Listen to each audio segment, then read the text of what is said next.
Ian Garry finally posts after pulling out of UFC 296. He says, Fight week didn't go as planned. Influenza developed into pneumonia as I dropped weight, and for the first time in my career, I was pulled by the doctor. Flying home, I met so many fans who flew out specifically to see me. Fuck. This is not how I wanted to meet you. I wanted to put on a show more than anything. Thank you for all of your kind words, wonderful messages, and to everyone who was there for me. You might read hateful comments online, but I've discovered they aren't real. In real life, rather, you book flights, hotels, you drive miles, and you show up in Vegas. I appreciate the hell out of everyone, and I promise I'll make it up to you in February. Okay, so he was doing good up until that last part when he says the hateful comments aren't real. And I sort of get what he's saying there, but outside of that, which we'll get to in a second, Ian Garry, this is what you want to hear from him. Not his week at all.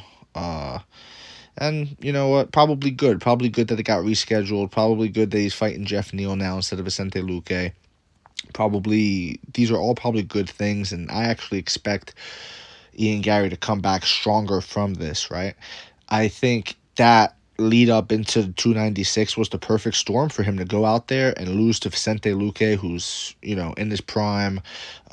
He's, in my opinion, Vicente Luque is one of those guys in the division who's a top 5 contender on any given day.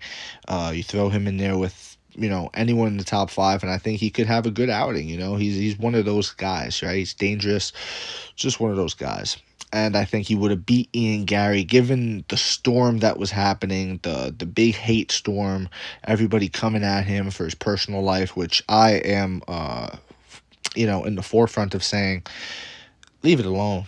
It's personal stuff. Who cares? I don't care who his wife is. I don't care who lives with them. I don't care about these things, bro. Like, to me, it's not a big deal. It's personal stuff. It's weird to me, if you're sitting there and you find out, oh, his wife is a wag and wrote this book and all this stuff, right? All this stuff.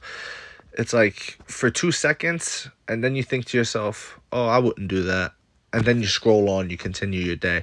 But the way people have fixated on this and made this like, such a big deal when it's not. I mean, is it something I would do? No. Is it something you would do? No. Different folks, different strokes for different folks, and it's just life. There's a lot of things that I would do that Ian Garry wouldn't do. You know what I mean? That's just life, bro. And I don't care what his preference is. I don't care what, I don't care about any of that. I don't care. It's not relevant.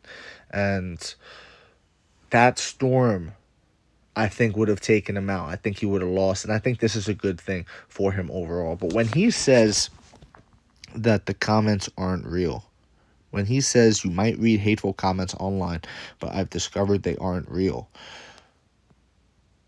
they are, right? It's a narrative that's out there. It's a perspective. It has attention. It has legs behind it. It has people. Those are real people clicking those videos, watching those videos, liking those videos, subscribing for more. Those are all real people. And when people get behind a certain narrative, right, that narrative becomes more and more real.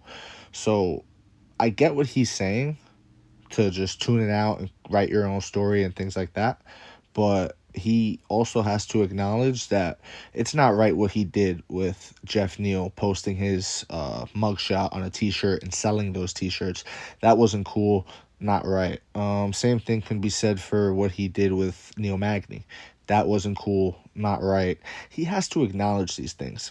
If he's going to continue to evade accountability the way he evades his opponent's strikes in the octagon, it's just going to get worse for him, because nobody wants that. That's what's happening with Colby right now. You're seeing the fan base turn on Colby because Colby takes things too far, does things too despicable, and it makes you really just get disgusted with him. That's Ian Garry right now. And I've always said Ian Garry is more like Ronda Rousey than Conor McGregor in terms of how the fans perceive them.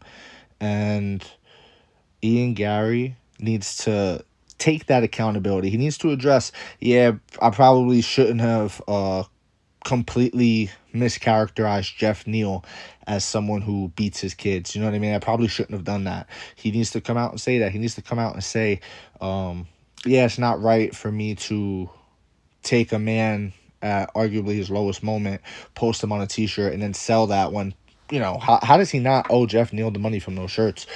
Things like that. I don't know.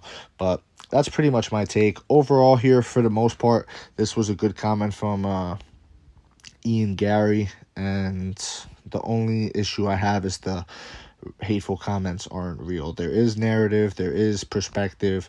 Many people have it. They are real for sure.